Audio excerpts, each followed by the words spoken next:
Olá, boa noite a todos. Sejam bem-vindos a mais uma live de quinta da Aquaculture Brasil. Sejam bem-vindos, boa noite a todos. Hoje nós temos um convidado muitíssimo especial, um grande amigo, né?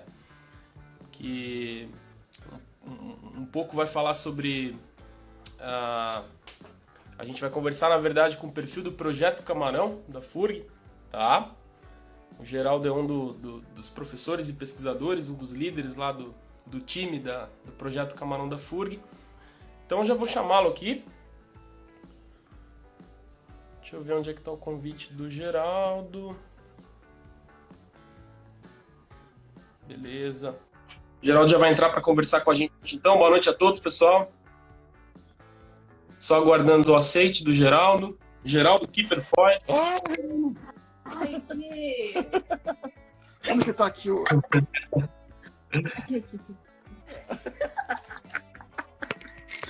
Começou, né? E aí? Começou legal, cara. Ontem eu fui entrevistado do Aquishow ao vivo, do Aquishow na rede. O primeiro minuto eu falei, tava mudo. Tava mudo, ninguém entendia nada. Tudo bem, Geraldo? Boa noite. Boa noite, Giovanni. Tudo bem contigo? Muito obrigado pelo convite. Eu fico muito feliz, muito honrado de poder conversar com você, amigo de longa data, e também de conversar com o pessoal que está ao vivo. Um abraço para todos que estão assistindo. Imagina, Geraldo, o prazer é nosso, a honra é toda nossa e de todos os nossos seguidores aí que estão assistindo. Bom, em nome da Aquaculture Brasil, agradecer a disponibilidade tua, né, de estar aqui conversando com a gente. Como de praxe é isso, eu vou perguntar para o pessoal que está nos assistindo se eles estão nos ouvindo bem. Tudo certinho, pessoal? Vocês estão nos ouvindo bem? Estão nos vendo? Tudo ok? O cabelo bonito do Geraldo, então, o Geraldo cortou o cabelo hoje, tá, pessoal? Fiquei sabendo. Então, já está recebendo elogios aí. O cabelo tava uma juba, a barba tava maior ainda. Aí não deu, aí tive que dar um jeito, porque senão eu ia, acho que, quebrar a tela do celular de todo mundo aí. Obrigado pelo feedback aí do pessoal também, tá? Olha só que legal, a gente já tem mais de 50 pessoas. Esse é o prestígio, né, do nosso entrevistado, não poderia ser menos que isso. Tá bom, Geraldo? Então vamos lá. Bom, a gente tem muita coisa para conversar, e o tema é um tema que agrada demais o nosso público, né? Desafios e tendências na intensificação da carcinicultura marinha. Bom, se a gente vai falar em tendências de intensificação, eu acho que a gente podia começar falando um pouquinho sobre o modelo convencional, Geraldo, de carcinicultura marinha do mundo, do Brasil. Geraldo, faz mais de 16, 17 anos que o volume de produção de camarão do Brasil não aumenta. Daqui a pouco completa 2 décadas nas 90 mil toneladas, mais ou menos. O que será que acontece com esse modelo convencional? É uma pergunta que é importantíssima. Giovanni, o modelo de produção brasileiro, ele é um modelo que ele foi importado dos americanos para utilizar em grandes áreas, em sistemas extensivos. Principalmente, no nosso caso, nas espécies nativas, antigamente, né? Eu, quando entrei na atividade como técnico de fazenda, eu ainda cheguei a fazer povoamentos e ciclos com espécies nativas, com farfantes pneus paulenses e também com litopneus Schmidt. Eu vi essa virada para o Varamei, que aconteceu oficialmente no ano de 1998, aqui na região sul, com um povoamento na fazenda Borges. Mas a gente sabe que teve pessoal que trabalhou com eles antes. Então, foi mudado a espécie para uma espécie muito mais competitiva, porém o sistema produtivo ou modelo construtivo das fazendas, ele é um modelo que já quando for quando ele foi implantado no Brasil, ele já era obsoleto. Então, se você for ver quem foram os primeiros consultores aqui na região, aqui no Brasil, começando pelo Nordeste, foram os americanos que vinham com a experiência do Equador. Então, grandes viveiros de 5, 10, 15, 20. Tem um recorde aqui no Brasil de um viveiro de 80 hectares. E, então, você como um produtor, imagine manejar um viveiro ou uma fazenda de 500 hectares ou 300 hectares com 10 viveiros de 10 hectares. Então, o arranque da atividade brasileira começou já atrasado. É como acontece na indústria brasileira, né? Nós normalmente trabalhamos com material ou equipamentos já de segunda linha, já ultrapassado. Então, quando esse sistema começou a operar aqui no Brasil, um sistema caro, trabalhado pelas grandes corporações, né? Você vê todas as grandes empresas de empreiteiras brasileiras operando com fazendas na região do Nordeste, mas num sistema que necessita de um capital de giro violentíssimo, com uma biossegurança mínima e com uma expertise muito a desejar. Então, é por isso que até hoje esses grandes empreendimentos, né, que são os carros-chefes do Brasil, eles acabam patinando nas produtividades. Perfeito. Alguém fez um comentário ali, graças a Deus que não passa das 90 mil. Não sei se por questão de mercado também, pensando no preço do camarão, que esse ano a gente está experimentando mais uma crise de preço, né, relacionada a uma redução de consumo forçada, e aí sobra camarão e o preço vai para muito menos do que o custo de produção, preço de venda, né? Então acaba complicando muito. Então, foi o Daniel que comentou, porque não temos mercado. Mercado desenvolvido para tantos volumes. Olha, mas isso também tem a ver com o que eu comentei anteriormente. Como as fazendas são muito grandes, com produções muito elevadas, então, e normalmente se trabalha com safras aqui no Brasil, quando o escoamento dessa produção fica retido na mão de poucos. Então, não que o Brasil tenha problema de abastecimento, o problema que nós temos é logístico. Nós temos um mercado que trabalha com uma migração ou uma exportação de camarão, de pescado da região sul para o nordeste do Brasil, levando os pescados aqui da região sul e trazendo camarão do nordeste para a região centro-sul, pelos mesmos atravessadores.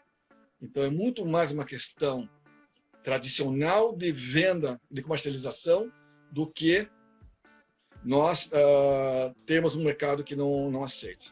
Nós somos um país de 200 milhões de habitantes. Então, é muita gente. Obviamente, o poder aquisitivo do brasileiro é baixo em relação aos europeus, americanos, pessoal japonês, por exemplo.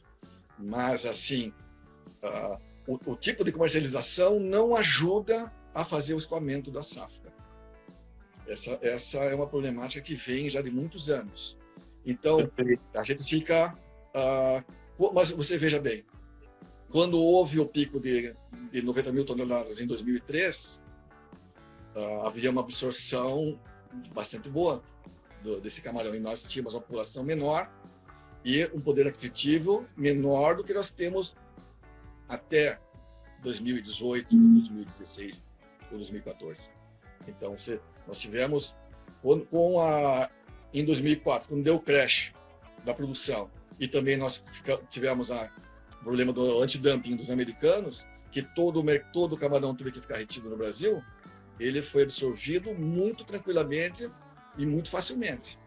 Eu acho que produzir o camarão é uma coisa, a comercialização é que precisa ser aprimorada por esses novos tempos. pessoal está comentando muito aí a respeito da exportação, né? Porque se abrir umas portas interessantes aí para exportação, esse volume já não vai ser muita coisa, porque ele não vai ser só para o mercado interno. Ele vai se diluir mandando para fora do país também. Talvez possa ser um caminho interessante, até para aumentar um pouco os preços. O Equador, ele tá exportando mais ou menos, talvez, a nossa produção anual por mês. Por mês. Então, a nossa produção aqui brasileira, ela é mínima. Então, o que vai para fora, talvez o Brasil entre nesse mercado internacional com camarão de alta qualidade. Perfeito. Não em questão de quantidade para baixar preço. Outra Perfeito. coisa, nós temos um mercado interno que realmente está desabastecido.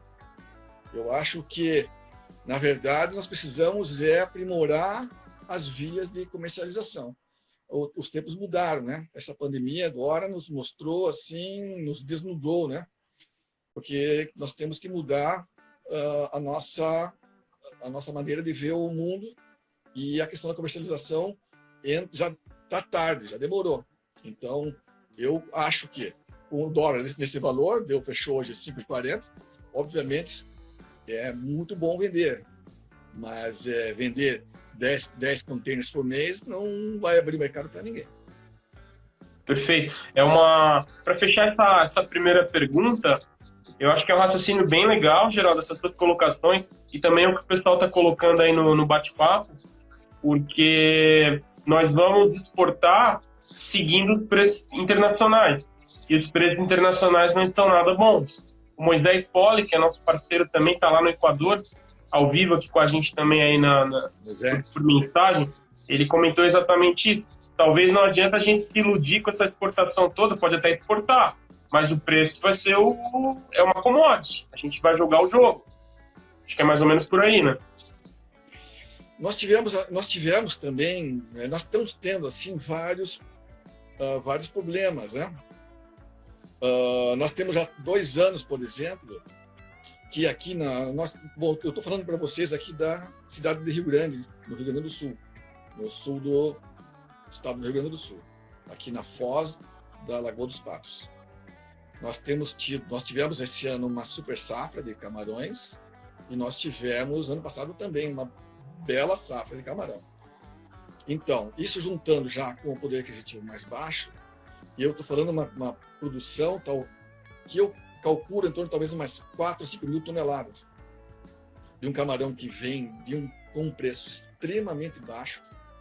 No final de safra, os pescadores não têm para quem vender, então os valores são mínimos. Então, um camarão que vem da extrativo, com valores extremamente baixos, e que tradicionalmente, você sabe, Giovanni, principalmente porque os compradores principais aqui de Rio Grande da safra são o pessoal de Santa Catarina e de Laguna, especialmente. Quando tem a safra do Rio Grande, a partir de 1º de fevereiro, os preços despencam. Sim. Então, nós ainda estamos na influência da tradicional queda de preço dos camarões pela safra da Lagoa dos Patos. E nesse caso específico, foi uma super safra. Os nossos preços começam a melhorar a partir de agosto, setembro, com o pico de venda final do ano, novembro até dezembro. Exato. Nós estamos ainda com essa questão sazonal que está influenciando bastante, além de todo o problema de pouco dinheiro em circulação. Sim. Baixou um pouco a mais do que o que baixaria normalmente, né, para essa época. Geraldo, bom, seguindo com o nosso tema, então a gente tem um sistema aí convencional, e a gente hoje em dia tem uma série de ferramentas para mudar um pouco a cara desse sistema convencional de produção de camarão marinho no Brasil. E vocês aí na FURG, né, no projeto Camarão, vocês desenvolvem muita pesquisa e muita tecnologia em cima dessas novas ferramentas, que auxiliam a mudar mais ou menos a cara dessa produção atual. Seja na primeira fase, um ensaio intensivo, algum protocolo, algum manejo, enfim. Então, Queria saber um pouco assim da tua visão com relação a essa mudança de paradigma. A carcinicultura tradicional ela vai mudar. Daqui a 50 anos vai ser completamente diferente do que é hoje. E muito do que vocês pesquisam aí vai contribuir para essa mudança. Como é que vai ser a cara dessa nova carcinicultura, Geraldo? 50 anos, já não estaria mais por aí. Não sei se... Não sei. Giovanni, bom, vamos ali voltar um pouquinho então no tempo, né? Nós demos uma conversadinha hoje de tarde, tardinha, e nós estávamos conversando sobre os sistemas tradicionais de cultivo, de onde você vem e de onde eu venho também. Se você se lembrar do livro Barbieri e Ostrensky, 2001, que vai fazer 20 anos agora daqui ano que vem. Daqui a um ano. Daqui a um ano. Poucos empreendimentos brasileiros até hoje, não utilizam aquela cartilha da maneira como devia. Muitos anos se passaram sem ter nenhum tipo de inovação nos sistemas extensivos e semi-intensivos. Eu pergunto para você, qual foram as inovações que houveram de 2001 até 2020 agora, nos sistemas tradicionais de cultivo? Foi a chegada dos sistemas superintensivos e intensivos, tanto da Ásia, mas quanto nós também, para auxiliar os empreendimentos, as grandes fazendas. Uhum. As grandes fazendas, ou sistemas semi-intensivos, as grandes inovações desses 20 anos foram o quê?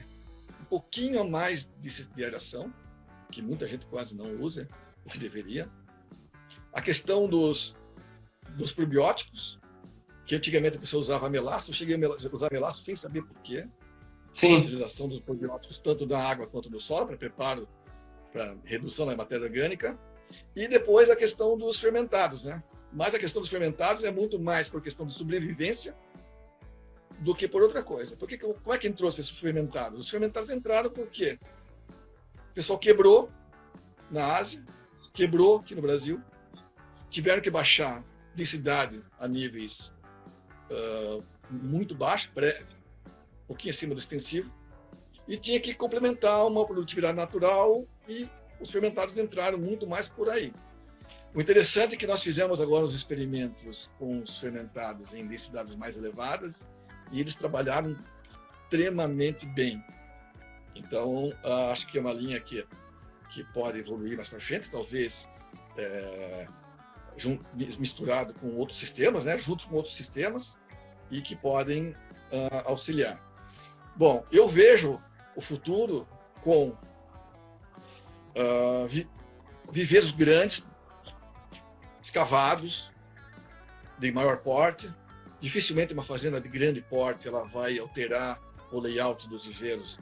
Nós vivemos os viveiros normalmente estão na zona costeira, então a altitude é baixa, não tem muito material para fazer para redução de tamanho de viveiro. Até pode ter alguma coisa, mas não muito. Mas eu vejo muito mais, como nós tínhamos conversado anteriormente, e nós sabemos há de um bom tempo, que a utilização dos berçários para colocar juvenis de maior porte nos viveiros, tanto escavados de terra, tradicionais, quanto em viveiros aí de menor tamanho, de 5.000, 10.000, talvez 15.000 metros quadrados, revestidos. Então, basicamente, o sistema asiático. Nós vemos o sistema asiático, os asiáticos evoluírem muito mais que a gente. Então, no início da conversa, quando eu falei para você sobre o sistema produtivo, a arquitetura dos viveiros aqui no Brasil, que começou de uma maneira já atrasada, com viveiros grandes, os asiáticos, nessa época, eles já estavam trabalhando com viveiros menores. Quando apareceu a intensificação, eles já estavam com a arquitetura dos viveiros prontas para receber esse novo sistema. Então, o que você vê lá na Ásia? Você vê os viveiros com uma intensificação bastante grande, com os aeradores aqueles de braço longo. Você vê viveiros que têm o fundo arenoso, mas a parede é com geomembrana. Você vê os toaletes no meio dos viveiros.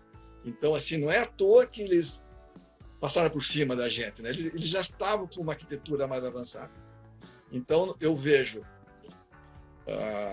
mudança nos sistemas de produção, porque não adianta também imaginar que só sistemas superintensivos vão ter volume de produção para ter a biomassa que precisamos. Nós precisamos dos grandes viveiros.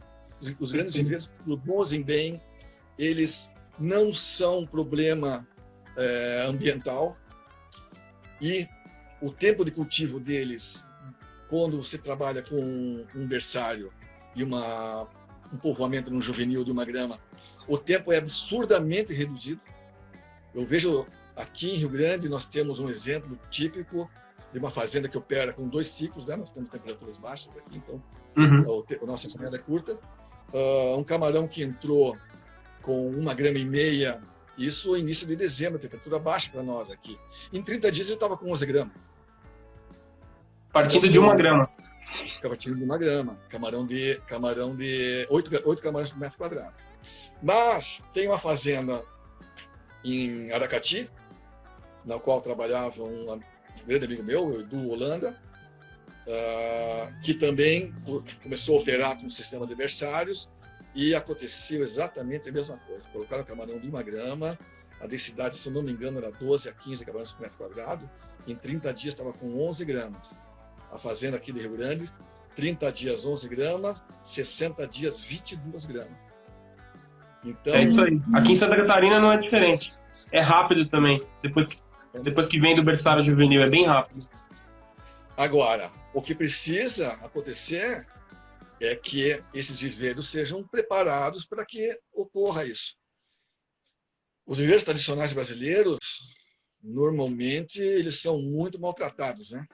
Tirando aqui, quando começou a atividade de carcinicultura em Santa Catarina, no ano de 1998, com o programa estadual,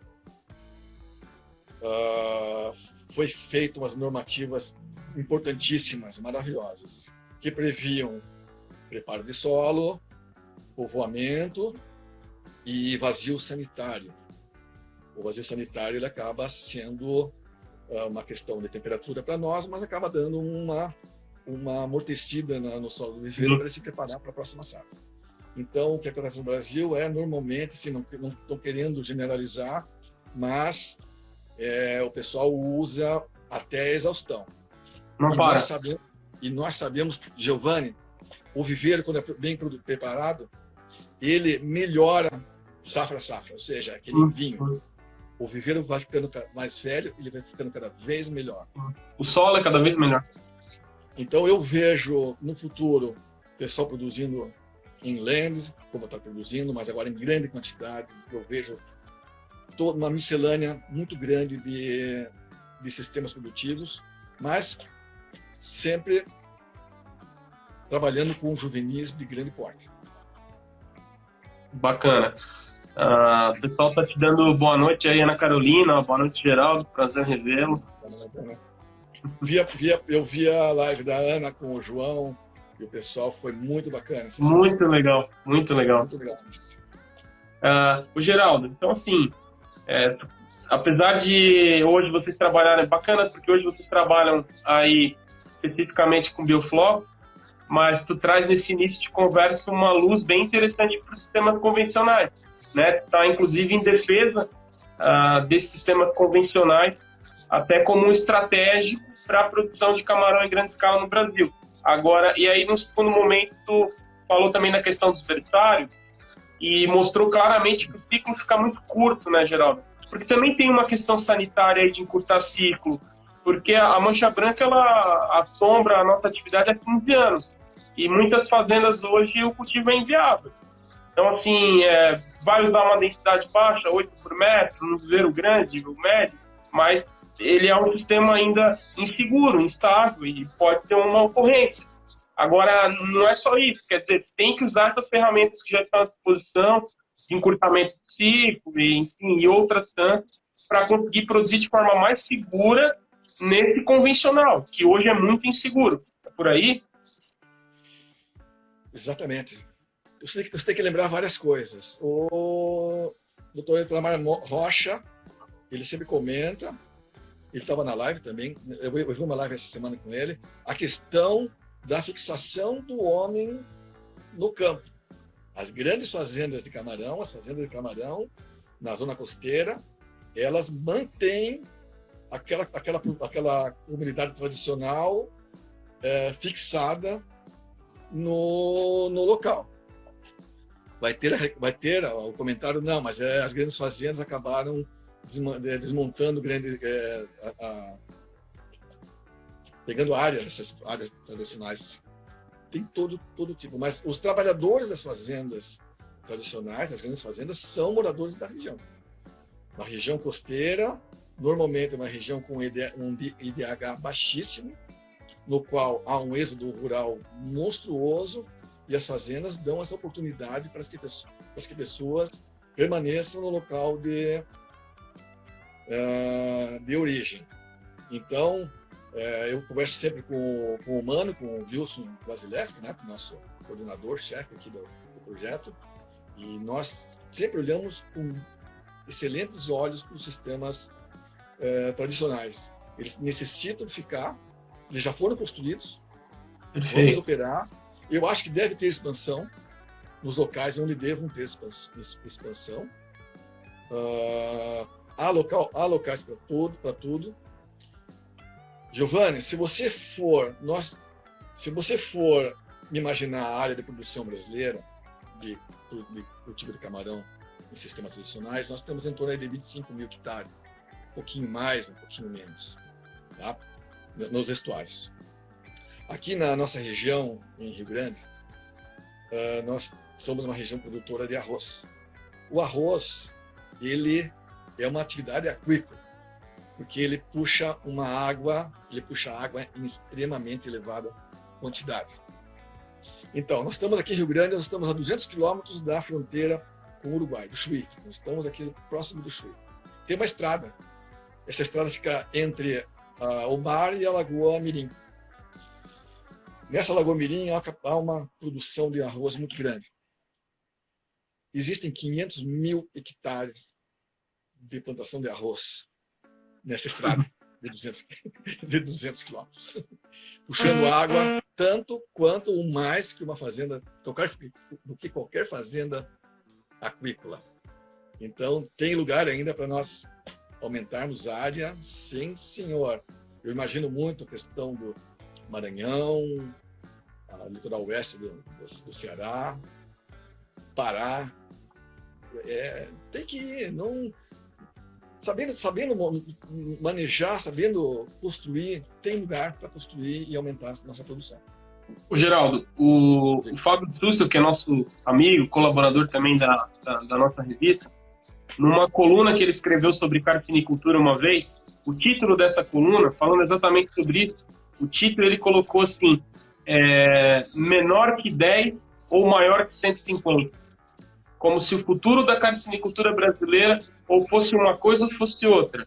E o semi-intensivo tradicional, talvez ele não deixaria de existir, mas enfim, ou vai se trabalhar com densidades muito baixas em áreas maiores, pensando aí nos problemas de enfermidade e aproveitando melhor a alimentação natural, ou partir para os sistemas intensivos. Será que é por aí também? Essas grandes áreas, tu acha que vão trabalhar com 30, 40 por metro novamente? Não, eu acho que não. Eu acho que não deve. Eu acho que realmente os viveiros maiores, aumentou o tamanho do viveiro, diminuiu a densidade de estocagem. É uma relação realmente cartesiana nessa coisa. Você não tem...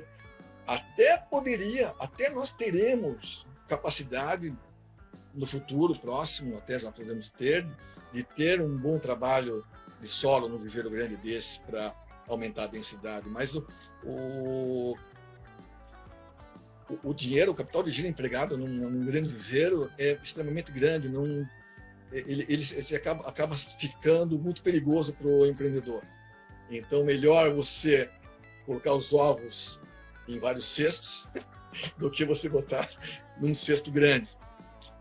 Mas eu acho que, por exemplo, hoje em dia, em condições muito especiais, abrir uma expansão de uma atividade numa área grande, por exemplo, Maranhão, no qual você possa construir grandes viveiros, porque realmente são muito baratos o metro quadrado para construir viveiro grande. Ou seja, não dá para você simplesmente dizer que não é inviável. Não é inviável, é muito viável. Só que você tem que ter esse controle mais acertado da questão da densidade de estocagem. E também ter todo um trabalho de licenciamento ambiental que vai fazer isso. Eu não acredito que vai acontecer isso mais. Eu acredito que cada vez mais nós teremos várias pequenas fazendas. Eu acho que isso é o certo. Você não ter latifúndios de aquícolas. Porque você que nem eu sabe que a aquicultura ela tem a sua questão de equipamentos e materiais, mas ela é muito intuitiva. Ela é muito artesanal na hora do manejo. Então, quando você maneja algo muito grande, você acaba perdendo o feeling. E eu acho que o feeling nessa questão acaba sendo importantíssimo. E daí eu vejo que as fazendas grandes, você pode ver que normalmente elas têm uma rotatividade muito grande de mão de obra, tem uma rotatividade muito grande de técnicos, e pela impessoalidade que acontece nesses sistemas, nesses grandes empreendimentos. Perfeito. Geraldo, falar um pouquinho assim de produção intensiva de camarões aí. Esquecendo um pouco o estuário, então, e conversar um pouquinho sobre esses projetos aí que estão começando a surgir pelo interior do país. Vocês foram, junto com a UFSC, né, LCM, UFSC e FURG, aí, as universidades pioneiras a trabalhar com a tecnologia de biofloco no Brasil, né, trazer isso para o país e, de certa forma, disseminar, né, fazer pesquisa, desenvolver tecnologia e, no final das contas, ter os cursos de capacitação para os produtores. Enfim, é um trabalho belíssimo e extremamente complexo. O que tu acha assim, dessa expansão atual, desse projeto pelo interior, com os custos elevados de implantação, com os custos mais elevados de produção, com o preço de mercado que hoje não está ajudando? Mas no início aí da live, o Rodrigo Baldin, da Camarão São Luís, que é nosso parceiro, ele comenta, né, que um dos diferenciais desses projetos é a proximidade com grandes centros consumidores, né? Então você tem um produto diferenciado a um preço que pode ser diferenciado. Mas qual que é a tua visão com relação a gente tem vários projetos, Geraldo, que foram construídos e que hoje já estão parados, né, que o produtor já desistiu, o investidor ele não está tocando mais, porque ele não conseguiu. Qual que é a tua visão com relação a tudo isso que está sendo desenvolvido Brasil adentro? Eu acho espetacular o que está acontecendo. Tá? Eu acho que o nosso histórico, né, aqui no Brasil e no mundo, realmente mostra que os sistemas intensivos e superintensivos, eles funcionam bem, operam muito bem, porém eles possuem um custo de produção mais elevado. Isso nos ambientes estuarinos, né? Então, já a princípio nós já sabemos que os sistemas funcionam, mas são mais caros um pouco.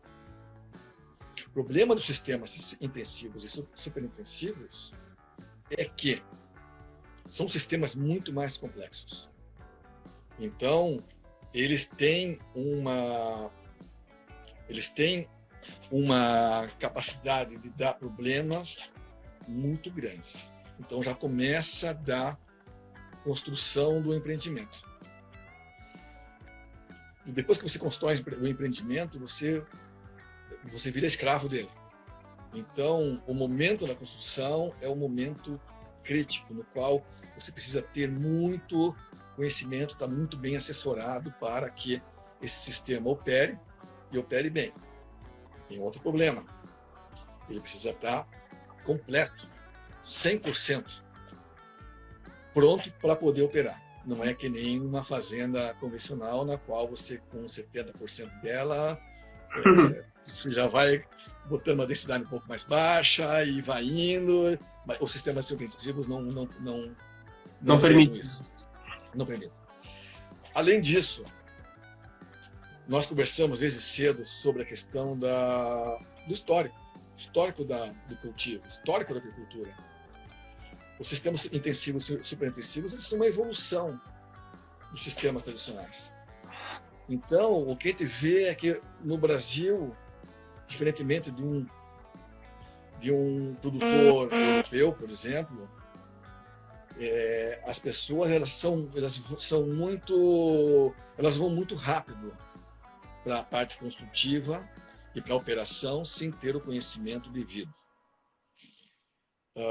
Esse sistema funciona, mas ele é muito difícil, ele não é fácil. E tem outro problema também muito sério, a questão da água. Eu trabalhei em alguns empreendimentos, e os empreendimentos eles tiveram uma característica em comum. Na hora que os empreendimentos ficaram prontos, os donos não tinham mais dinheiro. E nós sabemos que a construção é uma parte e o custeio da safra é muito caro. Sorte que na época tinha aqueles boletos de ração para pagar na despesca, né? Aquilo era uma maravilha. É maravilhoso, né? Então, o que acontece? Com isso, na hora que a pessoa constrói e vai preparar a água e vê que o valor da água é caro, você fazer uma água salinizada é caro, você levar uma água salgada do litoral para o interior é caro, tudo é caro. Então, o que acontece? O pessoal baixa a salinidade. E baixando a salinidade no sistema superintensivo, especialmente no sistema de bioflux, basicamente, nós conversando, baixar a salinidade em primeiras safras é um tormento, é difícil. Você tem que trabalhar com densidades muito baixas. E normalmente o que acontece? Os caras têm a tal da planilha de custo. A planilha de custo diz que ele, para zerar o prejuízo do empreendimento, ele precisa povoar 10 safras com 300 camarões por metro quadrado. A primeira safra é 50 por metro quadrado. Ou 100, a segunda vai para 150. Passo a passo. Com água de reserva. Então, o pessoal usa a salinidade baixa, não tem água de reserva. Então, o pessoal não conhece a agricultura tradicional e entra num sistema que é dificílimo, já querendo ir lá para pegar um foguete para a Lua. Então, assim, esses sistemas complexos dão problema aqui no Brasil, dão problema lá fora. Você pode ver Marvesta, pode ver todos aqueles empreendimentos americanos lá, talvez tem uma rotatividade de donos muito grande. Eu vejo com muito bons olhos, mas nós precisamos nos capacitar. Eu acho que quem está fazendo inland está se dando, escolheu bem, mas necessita ser humilde e meter a vista em livros, em artigos, viajar, fazer cursos e aprender muito, porque entrou numa atividade dura. Geraldo, é impressionante a quantidade de... É porque a gente não está numa palestra, num congresso tradicional, mas, sem dúvida, é impressionante a quantidade de pessoas que estão balançando a cabeça, assim, cara, com o que você está falando. É impressionante, dá para sentir nos comentários, tá? De fato, é uma grande aula aqui. Bom que a gente consegue gravar isso e disponibilizar no YouTube depois, porque precisa assistir umas 5, 6 vezes para assimilar. Eu tenho a maior vergonha disso, porque depois eu começo a ver o que eu falei nas outras apresentações e olha, falo tanta bobagem. Que nada. Ô, Geraldo, olha só, alguns comentários aqui. A Beatriz, né, que tem um projeto em Chapecó, produzindo Vanamei no oeste de Santa Catarina. Chapecó produz camarão por causa do Geraldo. Obrigada, primo. Não sabia que ela era tua prima. Por ter me apresentado à produção. Parabéns para a FURG. Ela é prima, irmã da minha esposa. Que legal. Não sabia. Que legal. A gente troca umas ideias de vez em quando sobre preço de camarão aqui em Santa Catarina. Como é que tá aqui, como é que tá lá. A Bia está num lugar de ouro, né? Um lugar Sim. que tem aeroporto de grande movimento, uma tradição agrícola, uma tradição zootécnica, né? pelos suínos. Então, assim, um poder aquisitivo elevadíssimo naquela região toda. Ela está muito bem. O Luiz Rodrigo Mota Vicente, que é médico veterinário da EPAGRE, é um grande parceiro nosso, né? E trabalha aqui com a atividade há 20 anos. Falou tudo, Geraldo. Intensificação da produção exige grande conhecimento, do planejamento do empreendimento ao manejo de área. Grande Luiz. Muita gente de peso assim, da aquicultura brasileira está nos assistindo. É muito legal, uma grande honra para nós. Eu fico muito honrado também. Muito legal, muito legal. Uma pergunta aqui, ó, Barreto Lais, alô Barreto Lais. Até onde podemos tecnificar o sistema? Interessante. Até onde podemos tecnificar o sistema para facilitar o manejo no bioflora? O céu é o limite. Eu acho que cada vez mais nós vamos ter um acoplamento da aquicultura superintensiva com os sistemas agora, esses sistemas atuais aí, a questão da internet das coisas, a questão da tecnificação em geral, que não é muito a minha área, mas eu fui numa... Essa questão é importantíssima e interessantíssima. Bom, o céu é o limite. Eu fui numa granja de avicultura no oeste do Paraná. Era um galpão de produção de aves. Parecia que eu estava nos Estados Unidos. Então, esse galpão, ele tinha, por exemplo, aquela tal da pressão negativa. Ele mantém, você abre a porta, a pressão é mais baixa, ela fecha automaticamente. Controle de umidade, controle de amônia, temperatura. A umidade baixou, liga-se um exaustor, liga-se o sistema de umidificação. Então, e tudo era controlado por uma caixa mestra. O fornecimento da ração, quantas vezes por dia, quanto de ração em cada horário específico. Então, é isso que vai acontecer. Eu já digo até mais, já está acontecendo em alguns lugares. Mas eles estão bem... Então, tudo que for para que a coisa ande bem é importante. Entretanto,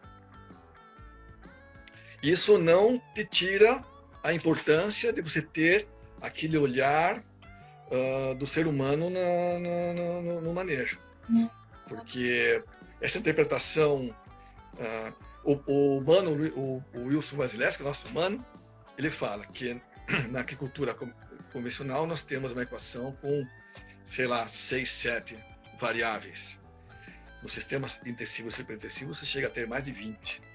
Então você fazer esse link de tantas variáveis diferentes, o computador até pode fazer, mas com a nossa ajuda atrás melhora bastante. Então, quem estiver indo nessa área, continue, e quem estiver querendo empreender nessa área, eu acho que é uma área que vai dar frutos muito bons em pouco tempo.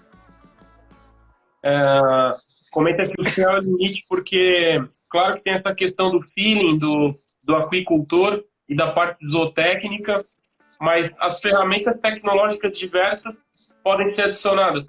A exemplo da medicina, a medicina hoje tem muita coisa de robótica, de tecnologia de sistemas, enfim, para microcirurgias, que são tecnologias que o segmento incorpora para melhorar seus processos. E com a gente não vai ser diferente. Entretanto, Giovanni, os preços precisam baixar. Por exemplo, nós temos aqui na estação, que veio de um projeto, é um aparelho multiparâmetros que ele tem um sensor para temperatura e oxigênio, no nosso caso, que ele está ligado em tempo real ali tem um sensor. Essa caixa, nós podemos com essa caixa ligar esse equipamento na internet e colocar vários tipos de alarmes. Por exemplo, o oxigênio baixou de 4. O sistema ele pode tanto apitar, tanto ligar o alarme, quanto ele pode ligar um orador sobressalente. Tá? Isso está sendo feito aqui na universidade, aqui na FURG, trabalhos nossos com o pessoal do C3, que é o Centro de Ciências Computacionais, para que nós consigamos ter mais sensores para outros tipos de parâmetros. Mas, por exemplo, esse equipamento comercial, ele custa R$120 mil. Então, eu acho que nós temos que, com R$120 mil, a princípio, vai construir um outro galpão, ou uma outra estrutura de cultivo. Sim. Então, assim, vamos tecnificar? Vamos. Mas vamos tentar baixar os valores, porque dessa maneira, eu acho que não vai demorar bastante. Tem pessoal tentando trabalhar com aquele sistema, com aquele Arduino, sistemas mais simples, para que funcionem dessa mesma maneira. Então, essa é a chave. Nós, com o nosso talento brasileiro de ser criativo, nós conseguimos montar esses equipamentos tecnológicos de uma maneira que seja mais barato para todo mundo, né? Se não dá. Bacana. Tem muito perfil aí de fazendas, de projetos de camarão acompanhando também, comentando, bem legal. Tem aqui, ó, também o ACAR, deve ser Laboratório de ICAR de Silvicultura, IFPIUMA, grande geral, excelente.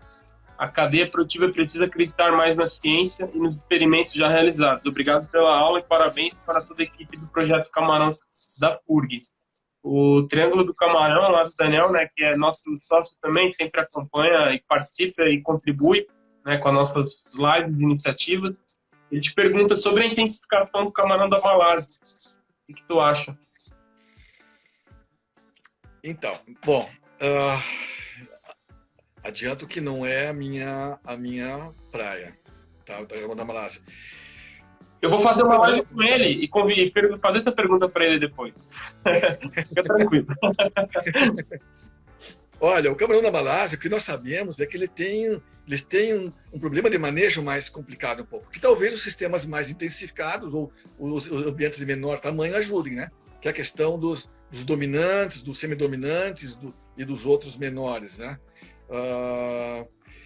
Quem está trabalhando com esse sistema, quem trabalha com o camarão da Malásia de uma maneira muito intensa e com bastante conhecimento, o professor Eduardo Alester, lá da Universidade Federal do Paraná, em Palotina. O que eu estiver falando aqui vai ser muito mais um leigo comentando. Eu, particularmente, eu acho que na minha concepção, se eu fosse trabalhar no meu caso, eu trabalharia com o Vanamei da mesma serenidade. O Daniel vai ficar chateado. O Daniel vai ficar chateado com esse comentário. Mas cada um tem seu nicho de mercado, né? Aí que está o legal da agricultura. Então, o que eu queria fazer, o que eu sempre comento com o Mano é o seguinte: vamos fazer um policultivo de camarão, de Lithopeneus Vanamei, com o camarão brasileiro. Tanto o Lithopeneus paulensis ou o Lithopeneus Schmidt. Vamos falar sobre o paulensis. O paulensis é uma espécie que ela tem um valor de mercado muito interessante, que talvez você tenha uma densidade de 2 ou 3 camarões por metro quadrado dentro do universo de 100, 200 camarões do Vanamei. Nós sabemos que os crescimentos, o pacote tecnológico do paulensis não existe, basicamente, né? Nós capturamos Olá, pessoal, voltando. Tivemos uma queda aqui de internet, mas já vamos retomar aí a conversa com o Geraldo.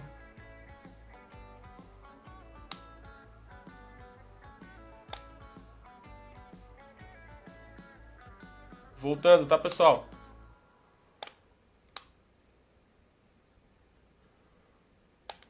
Beleza. O Diegão tá por aí também. Vocês estão me ouvindo, pessoal? Estão me vendo? Tô só aguardando o Geraldo. O Geraldo já chamou aqui. Só dei um retorno aí.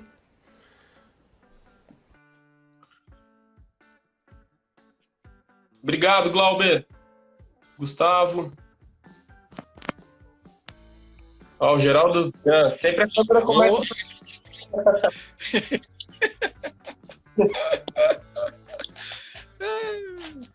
Caiu a internet. Caiu. Geraldo tá tão bom que derrubou a live, Geraldo. Foi o primeiro cara que derrubou uma live. Derrubei a live, o celular caiu aqui também. Cara, não acredito. Então tá. Mas foi falha minha aqui, tá, pessoal? Eu tava no 4G com Wi-Fi desabilitado. E o meu pacote de 4G acabou.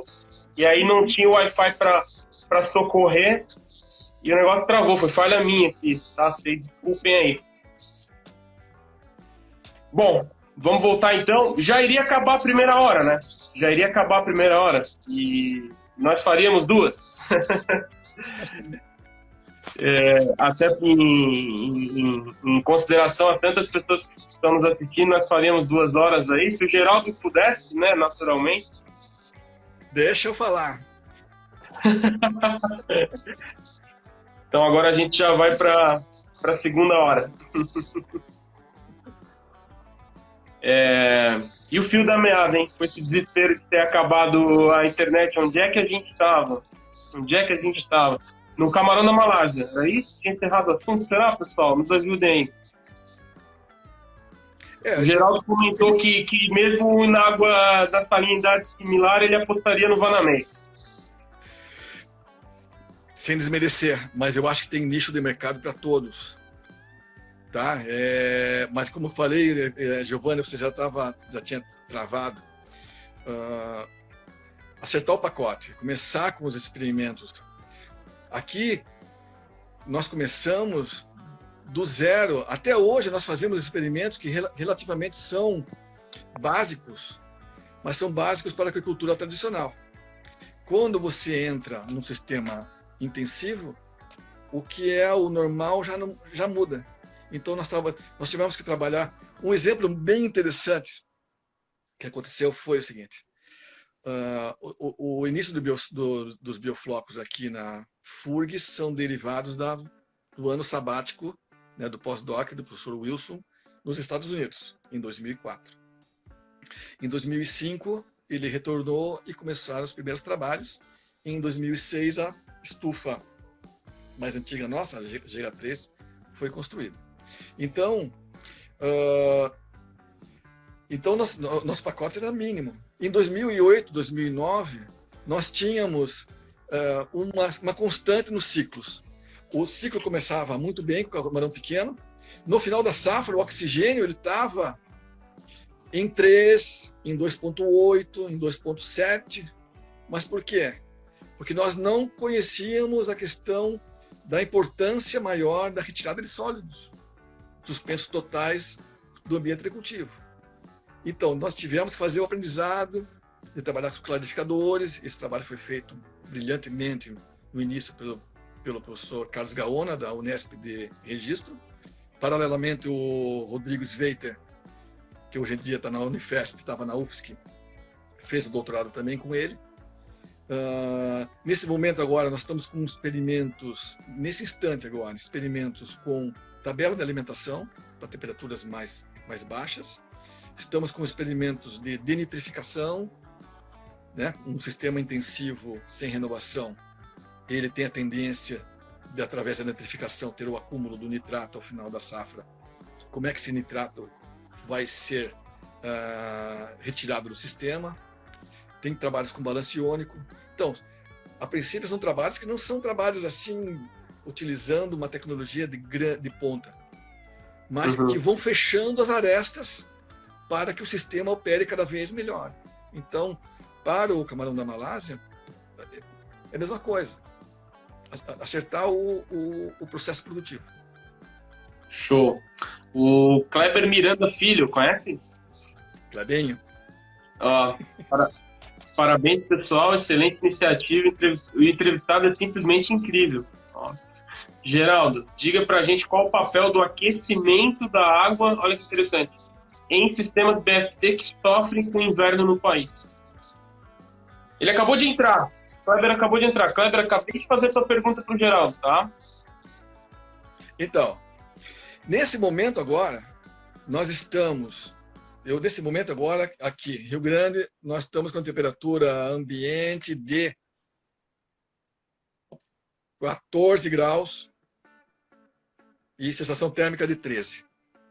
Nós estamos com 6 quilos por metro quadrado num tanque de produção, com temperaturas que estão 6 quilos. Todo mundo apavorado. Final de semana, nos tanques abertos, lá onde estão os borriquetes, amanheceu 11 graus na água. Foi isso? Então, aqui nós estamos com 17, 18. Então, e nós estamos com borriquetes aqui, os mesmos irmãos teus, em viveiros externos. Eu não tenho temperatura porque o pessoal do laboratório de peixes que está monitorando, mas eu acredito que tenha chegado na temperatura tranquilamente nesse ponto. Obviamente. Ricardo, 11 graus. Então, primeiro desafio, né? A boa notícia: o camarão não morre com temperatura mais baixa. Tem um trabalho do saudoso professor Eupídio Beltrame, que ele mostra que a temperatura letal de um camarão seria em torno de 7 graus por 24 horas. Então, nós não temos esse problema da mortalidade. Obviamente que o camarão está crescendo 1,5 gramas por mês aqui, então não nos ajuda. A questão do aquecimento é importantíssima e é fundamental. Tem que ser feito nos ambientes subtropicais, até ali a Bahia, Canasvieiras, para cima. O grande problema é que nós aqui no Brasil, nós não temos, como nós somos um país tropical, nós não temos a tradição de aquecimentos de grandes volumes. Isso aumenta demais o custo de produção. Eu vi já algumas iniciativas do pessoal trabalhar com sistemas de caldeiras, com madeira. Aqui, madeira para nós é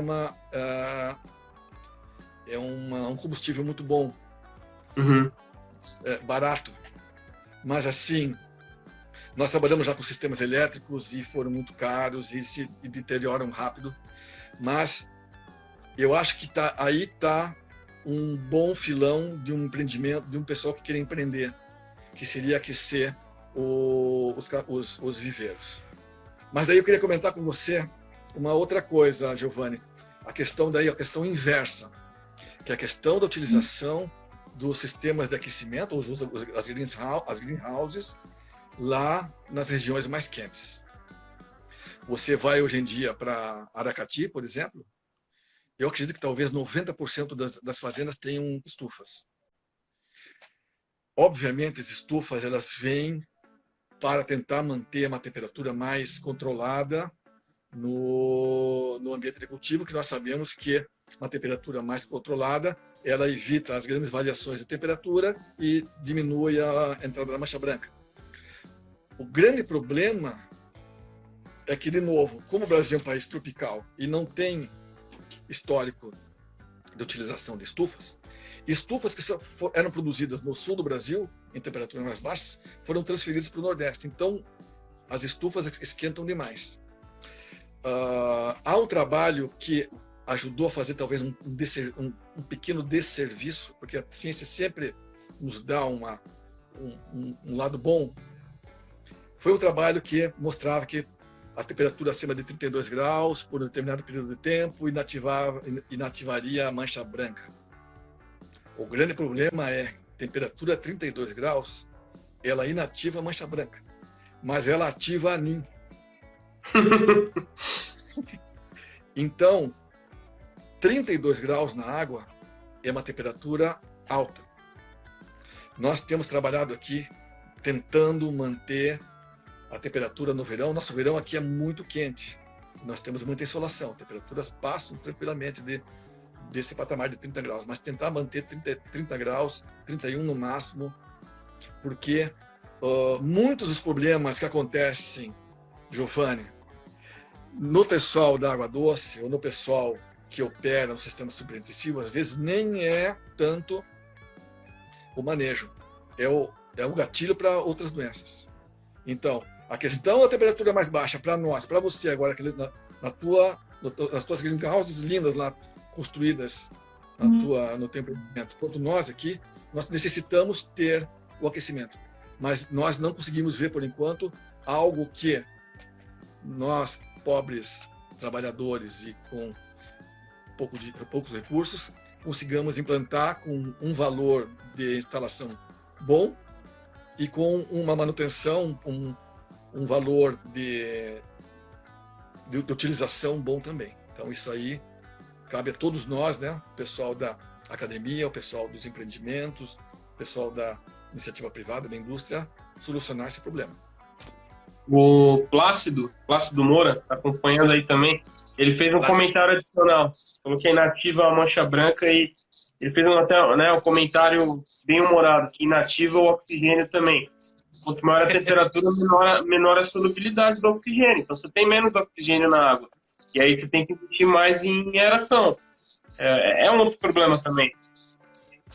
Então, se você tem um sistema que é um sistema que ele trabalha com as bolhas grandes, por exemplo, um sistema e uma coluna de água baixa, e com essas poucas solubilidades, o oxigênio, a bolha de ar que tem o oxigênio dentro, ela não tem condições de liberar, de haver dissolução do oxigênio. Então, cada caso é um caso, mas você tem que trabalhar, o melhor é você trabalhar na velocidade de cruzeiro. O avião, o navio, o que for, ele tem a velocidade máxima. Nós sabemos que carros têm velocidade máxima, mas tem a velocidade de cruzeiro. É aquela velocidade no qual você vai viajar tranquilo. Se você tiver que frear, você vai ter uma distância certa de frear, e se tiver que acelerar, você tem um a mais. Então, velocidade de cruzeiro não pode ser essas temperaturas tão elevadas quanto normalmente o pessoal comenta, e que na nossa visão aqui acaba sendo um grande risco de ter um capotamento lá na frente. Perfeito. Geraldo, entrar um pouquinho na questão da salinização artificial. Você acabou de conversar, né? O aquecimento da água, ele é super interessante. Agora é um custo a mais de produção. A salinização artificial, os projetos país adentro, é também um outro custo de produção. Queria saber a sua opinião em relação à utilização desses sais. Haja visto que, via de regra, são utilizados para facilitar um pouco a questão da toxicidade do nitrito, mas talvez também para outros aspectos, como a estabilização do próprio sistema. Então, eu queria que você comentasse um pouquinho sobre isso. Foi uma pergunta que eu fiz lá na defesa de doutorado do Plácido, né? Não sei se tu te lembra, e tu respondeu. Foi uma pergunta provocativa no bom sentido. Eu perguntei se os projetos que foram para o interior do país com salinização artificial, se não houve uma certa precipitação, haja visto que a pesquisa não conseguiu acompanhar. Tem muita coisa para se pesquisar a respeito disso ainda, e só que os projetos já estão andando. E aí lá na frente um microelemento se torna tóxico, o camarão para de crescer, aquela coisa de usar a mesma água por 5, 10 anos, se for uma água utilizando sais dessa maneira, pode ser que não dê muito certo. Tem toda essa questão do balanço iônico e o desbalanço ao longo do tempo, né? Porque um balanço inicial, já o mestrado do Ignacio lá já mostrou que muda tudo, que é uma loucura. Não tem muita gente compreendendo direito isso ainda. Eu queria saber a tua visão em relação a tudo isso. Olha, o Plácido que fez o comentário anterior seria uma pessoa muito apta a comentar sobre isso. O próprio Humano também, que está fazendo alguns trabalhos bastante importantes junto com vários alunos. Então, o Plácido fez um certo ponto do estudo do balanço iônico e salinidade. O precursor disso foi o João Xavier, que terminou o doutorado agora, trabalha em Pelotas. Mas nós temos 3 alunos de doutorado fazendo as teses em relação exatamente na questão da salinidade artificial. É o Jun Koik, trabalhando com a questão do sulfato, nem se fala sulfato direito, mas a questão do sulfato, e também a questão do desbalanço de safra a safra. O Inácio deve estar falando, deve estar assistindo também, que está com uma tese de doutorado muito importante na atividade. Tem o Eli Júnior, outro estudante de doutorado, ou seja, são 5 teses que rodaram há pouco tempo e estão rodando agora. Bom, agora eu vou dar a minha opinião como uma pessoa que já participou e já até fez assistência para os empreendimentos com água salinizada.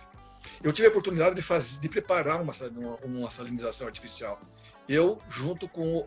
tem uma pessoa importantíssima, um dos maiores, acredito, um dos maiores cientistas nesse setor, que é o Plínio Furtado. Sim. Que atualmente, acho que ele talvez já tenha ido para o México. Preparamos uma salinização para uma fazenda próxima a Porto Alegre.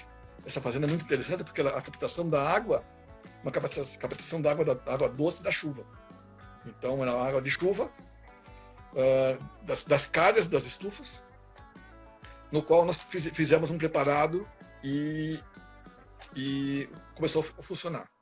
O que eu observei nessa salinização que nós fizemos, e tanto na salinização artificial comprada, por exemplo, nós temos o Sr. Paulo da Veromark, ele é nosso assíduo participante dos cursos e também, hoje em dia, dá palestra para nós, é que os processos de nitrificação, eles são muito lentos, eles são muito mais lentos do que nós esperaríamos, normalmente num sistema de bioflux tradicional, como a água estuarina ou marinha, que normalmente uma nitrificação ela dura em torno de 60 dias, 70. Então, não é 30 dias não, pessoal. Então, o que acontece é que às vezes há um retardo ou um aumento dessa nitrificação. Perfeito. A questão dos microelementos é uma questão que ainda vai demorar muito tempo, porque nós não temos nem equipamento para poder fazer essa detecção. Nem sabe como. Exato. Outra coisa, então daí o pessoal vai trabalhar com uma salinidade mais baixa pelos custos, né? De compra desse sal. O que nós estamos vendo é que a própria ração ela já desbalanceia, porque a salinidade às vezes não é nem tão importante, mas quanto menor a salinidade, as relações iônicas são muito facilmente mudadas. Então tem duas relações muito importantes: sódio e potássio, cálcio, magnésio e potássio. Quando você tem um desbalanço nessas relações, mas você tem uma salinidade mais elevada, você mesmo tendo um desbalanço, mas você tem os elementos disponíveis. Mas quando você tem a salinidade muito baixa, e esse desbalanço acontece, então o sistema ele tende a travar mais. Eu acho que essa questão da salinização artificial deveria ser o tema de uma próxima live com um especialista, porque realmente nesse momento eu poderia dizer para o pessoal que trabalha com salinização artificial ter prudência e não forçar nas densidades. Tentar trabalhar de uma maneira mais equilibrada, porque eu acredito que em médio prazo, em longo prazo, nós vamos ter rações específicas para isso. Está só faltando ter mais uma demanda desse mercado para que as fábricas consigam fazer, talvez, rações que sejam já meio que especificadas para cada empreendimento ou para os empreendimentos com salinização artificial. Realmente eu concordo com você, Giovanni. O pessoal foi muito rápido para a salinização artificial e ainda meio com o bonde meio andando. Tá? Então, prudência, eu acredito que seja a palavra necessária para o pessoal. Geraldo, e deixa eu aproveitar e fazer um gancho, que na verdade é para novamente parabenizar o trabalho de vocês. Quando a gente chega, né, num assunto como esse, mostrando que existe muitas dúvidas a serem respondidas, um monte de interrogação. E aí tu me diz que vocês estão com 5 teses de doutorado sobre o tema. Bom, não precisa dizer mais nada. É a pesquisa em sintonia com a iniciativa privada. Universidade em sintonia com as demandas do setor produtivo. Porque muita gente acha que o pesquisador deve pesquisar o que ele quiser. Né? Mas não, peraí. Por que não estar em sintonia com as necessidades da produção? Então, cara, parabenizar por isso que tu acabou de falar pra gente, assim, muito legal. E essa meninada acaba se entrosando com o setor produtivo, se emprega mais fácil, faz a roda girar. Então... Exatamente. Você vê que, assim, nós temos, assim, no nosso... Bom, nossos conhecidos, principalmente de UFSC, de UDESC e de FURG, pessoal que terminou a pós-graduação e todo mundo muito bem encaminhado, assim, porque realmente a filosofia é essa, né? Nós auxiliarmos a iniciativa privada, os empreendedores a produzir bem, nós transferimos tecnologia. Uma questão muito legal que acontece é a questão dos cursos que nós fazemos. Nós fazemos 2 cursos por ano. Esse de abril, né, teve que ser cancelado pela pandemia, mas o de dezembro já está com data agendada, é isso?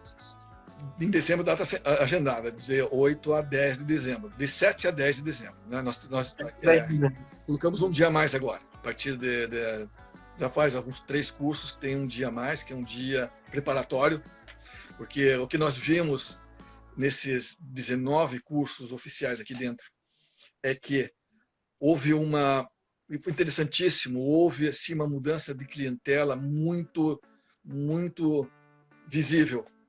Os primeiros cursos foram feitos pelo pessoal das fazendas, pelo pessoal dos laboratórios, pelo pessoal das fábricas, da indústria, né? A partir de um determinado momento, acho que a clientela, né, o pessoal foi já evoluindo e entrou daí a questão dos empreendedores, né?